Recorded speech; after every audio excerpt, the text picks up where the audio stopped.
All right, we're good. What's up, guys? Oh, hey, how are you? I knew she was coming on that one. All right, cool. So we have a really good group, couple new people, couple old people. What we're gonna work on this week is the 4 phases of a jiu-jitsu match. Who thinks they know what they are? What do you think they are? Takedown, pass the legs, position, submission. Does that make sense? Almost any jiu-jitsu match where you can't strike or punch, you have to do those 4 things. That makes sense? So come in here. So let's say takedown, if I do that double leg, I still have to do what? Pass his legs. Does that make sense? His legs are the only thing, once he hits the ground, the only thing he has to protect him now is that legs, that guard. Does that make sense? To stop me from getting a position. So once I get him down, I have to now pass the leg, pass that half guard, pass any kind of butterfly guard. Then I have to get the position, and then I have to get the submission, right? Does that make sense? So there's 4 phases that you want to be strong and win at each phase of that jiu-jitsu match. When we talk about striking, everything changes. On top, on top, on top. Cool? Okay, if we're kicking punches, pull him down, slam him down, get him on all 4s, and knee. All right? That's if we're doing real striking. Does that make sense? So switch it up. So when we talk about this, even that, if we think about that, we're not striking, we can still use that as what? The takedown. Boom, so I've taken him down. Now, to take his back, I've now definitely passed his leg and definitely got the position, right? So if I swing right around, hook, now I've done 2 things. Now I still have what? The last phase, the submission, right? Let's do this right here. So now let's say if I do my favorite takedown, boom, snap down, and I go to pass and he rolls on his side. Boom, now what happened? Now, maybe he gets half guard. Now I've only got 1 phase down. I still have to get past phase 2. Does that make sense? So let's say now we come in, use our butterfly hooks, we pass. Cool, now I'm somewhere in phase 3, getting my position. Now when he goes, maybe he gives me something, coming through, hup, bam, submission. You guys got that? All right, who knows what judo is? Cool. Judo is probably my favorite martial art. Why? Does anybody know what Ippon is other than Mike? Anybody? Ippon. Anybody? What? Clean throw. A clean throw. Yes, yes, yes. All right. So Ippon in judo and Olympic judo is like a knockout. All right. There are pointed throws, 1, 2, 3-point throws. Ippon is like everything. Ippon is that throw where you go all the way through. It's not a sacrifice though. You're not going to a knee. It's a clean throw. Ippon. All right. It's the essence of judo. One of my favorite things is, why is it so important to winning that first phase of jiu-jitsu? Whoever wins that first phase and is a great practitioner is going to most likely win that match. Does that make sense? So we want to be dominant and win that first phase. But if you think about jiu-jitsu compared to judo, I mean, really, they say that jiu-jitsu is based in judo. Why? Because at the end of the day, we're thinking, where did this come from? If I come in on Mike and I do an ogoshi and he's ready for it, boosh, hup, boosh, boha. Bam! That's what the art was for, right? Quick, bam, boom, move on.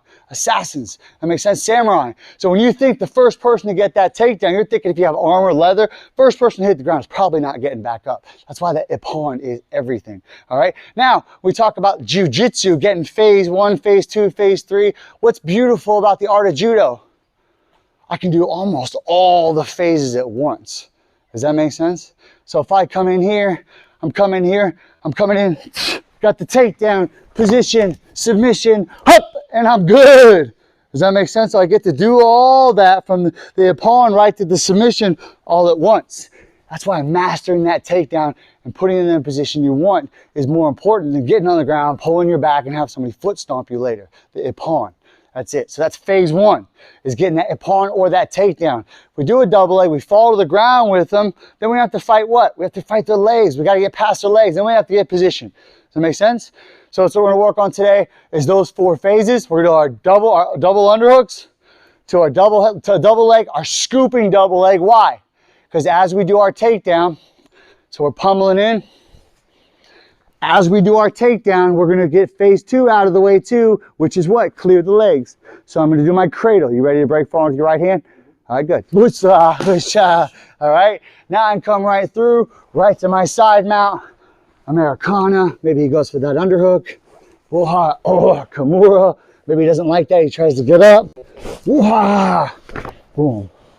Right on triangle. Sub. You guys got that? That's what we're going to work on all week. Getting through those phases. We know we like to want to win that pummel game, right? We want to win that underhook. I don't want you guys shooting. I want you guys doing our goshi, our sewi nage, all right, all of our good throws. Yeah, but right now I want to win that game that most everybody in here, if somebody gets in a self-defense situation, anybody who trains with me long enough, they're going to grab you. Why? Because if you train with me striking, you're going to be touching people up. They're going to go, okay, I need to get my hands on. Does that make sense? So understanding winning this underhook to the scooping double leg to get 2 phases out of the way, right to that positioning. We'll work on our subs on Thursday. Today we're going to work on phase 1, 2, and 3. All right, pummeling, the takedown, and phase 2, passing the legs. And then phase 3 is our position. That's where we're going to end up. You guys got that? Cool. Let's get 2 people. Let's start pummeling.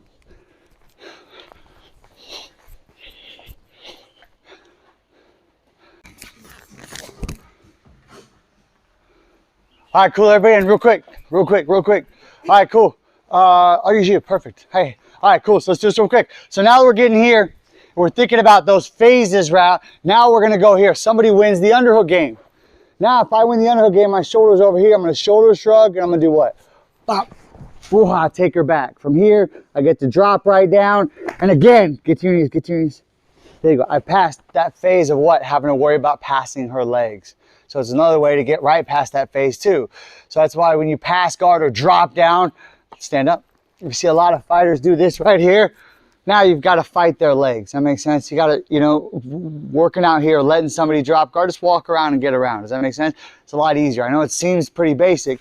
So we're going to work on now, just to get warmed up, is we're going to go for the double underhooks to the escape. Okay? So now we'll go 1 for 1, just to get something we always want to drill.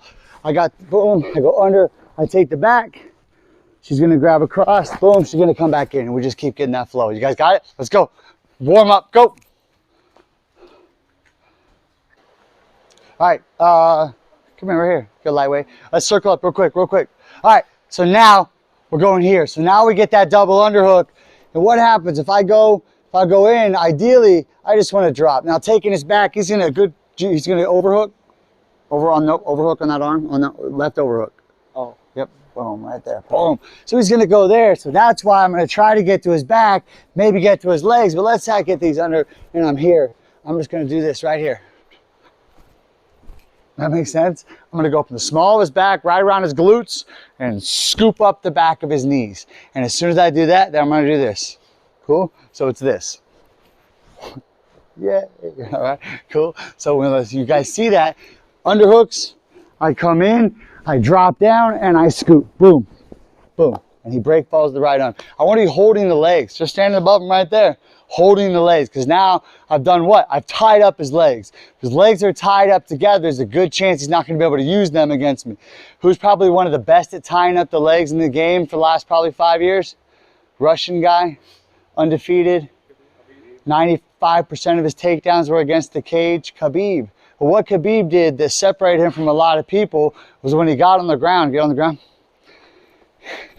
is this right here. Boom. You guys see what I'm doing here? I've triangled his legs.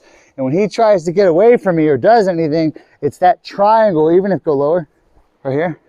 Even if I got that, oh, I mean, that's it. I mean, he's not going anywhere. He can do whatever he wants. But now phase 2, I now own phase 2. I own his legs. I just haven't passed his legs. Now his only mode of defending himself is now trapped together. And when I say defending himself, he's got to use this leverage to get up, right? If I have his legs tied up, I really do whatever I want. And not most people, he starts turning, and this lock still is effective. Does that make sense?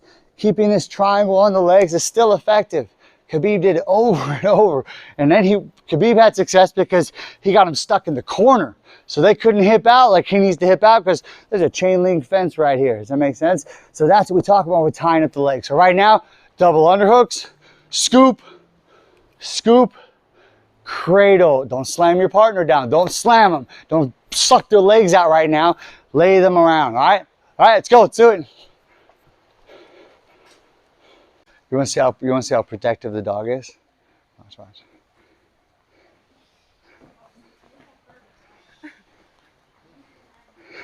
She already knows.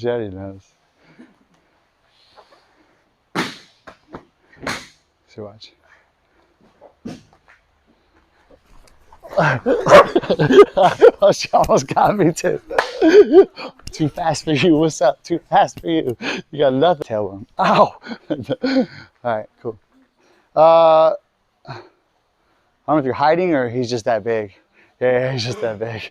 I lost Mike behind the new guy. All right, cool. Now we're gonna go to what? Phase 3, position. All right, cool. So she doesn't like when I grab Mike, but don't even think about biting me, all right? Hopefully she bites you. So I'm gonna get in here. So now I'm gonna get my double underhooks, right? Boom, go ahead and pretend like you're gonna pummel one more. Boom. So I get my double underhooks. Now I'm gonna do my scoop. Now from here, I'm gonna go right to my knee on belly, holding this foot. From knee on belly, I'm gonna pull. I'm gonna get the side mount. Boom. Side mount to Keisagatami. Boom. To reverse Keisagatami. Boom. To back up, and when I get back up, he's gonna spin, sit out, and he's gonna get up. You guys got that? So now we're gonna work our main positions from side mount. Question? Yes. So we're pummeling. We're fighting on the position. We're fighting for this position. Boom. We get in here. I win the underhook game. Boom. And because I scoop, I'm here. And now I want to grab this one, because if I grab this one, what does this give? If I grab this one, what does that give him? Stomp your left foot on the ground. Leverage. All right. I'm trying to neutralize his legs. So if I can take away his legs, once I get to that scoop, I've got both of them. I want to transfer to his outside leg here, and I pass that leg right away. Oh, knee on belly, I can hear you. All right, cool. So I'm on knee on belly. From knee on belly, okay, I don't have a lot here. I want to just drop, right to that dominant over under. I got my elbows, I got my Americana, I got my Kimura, I got my arm triangle, I got my other arm bar. I got all kinds of stuff. Does that make sense? So now we're just going to work through those positions. We're going to go for the scoop, knee on belly, side mount, Keisagatami, reverse Keisagatami, then we're just going to spin out. You guys got that? Let's do it. Let's go.